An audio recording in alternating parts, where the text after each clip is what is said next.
ஆண்டவராகிய இயேசு கிறிஸ்துவினை நாம் மைப்படுவதாக இந்த நாளில் உங்கள் யாவரையும் பார்ப்பதில் மிகுந்த சந்தோஷம். நிறைய கஷ்டப்படுறோம், நிறைய வேலை செய்கிறோம், நிறைய படிக்கிறோம்.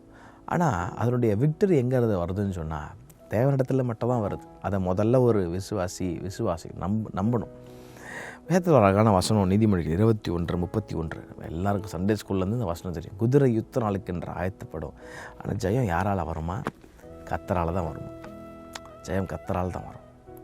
ஆகவே இந்த காலவெளியில் நான் நிறைய கஷ்டப்படுறேன், என்னால் தான் நடந்துச்சு, நிறைய வேலை செய்கிறேன், என்னால் தான் நடந்துச்சு அப்படின்னு ஒரு சுய பலத்தின் மேல் உங்கள் நம்பிக்கை இராமல், நான் என்ன ஹார்ட் ஒர்க் பண்ணாலும் என்ன பண்ணாலும் என் விக்டரி வர இடம் தேவ பிரசனம், தேவன் மாத்திரம் தான் விக்டரியை கொடுக்குறாரு. நம்பி பாருங்களேன்.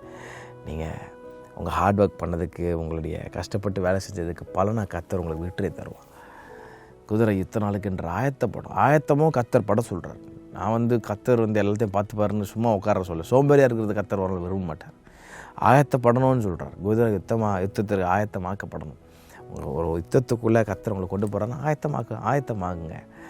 ஆயத்தமாகும் போது கர்த்தர் அதெல்லாம் ரிவார்டெலாம் பார்த்து உங்களுக்கு விக்டரி கொடுப்பார். ஆயத்தமும் ஆகணும். விக்டரி எங்கேருந்து வரதோன்றதை நீங்கள் புரிஞ்சுக்கணும். ஆயத்தமும் ஆகாமல் விக்டரி என்னால் தான் வரணும்னு கேட்டிங்கன்னா அது ஒரு நாள் அது கர்த்தர் விரும்ப மாட்டார். அப்போ தாழ்மை இருக்கணும். நல்லா ஆயத்தம் எதுக்கு நல்லா ஆயத்தமாகணும். ஆயத்தமாகி பாருங்கள், விக்டரியை கர்த்தர் கொண்டு வருவார். You will be victorious in Christ. அப்படியே உங்களை ஆஸ்வதிக்கிறேன். உங்கள் வாழ்க்கை ஜெயமாய் முடியும். கர்த்தர் தாமே உங்களை யாரையும் ஆஸ்வதிப்பாராக. ஆமென்.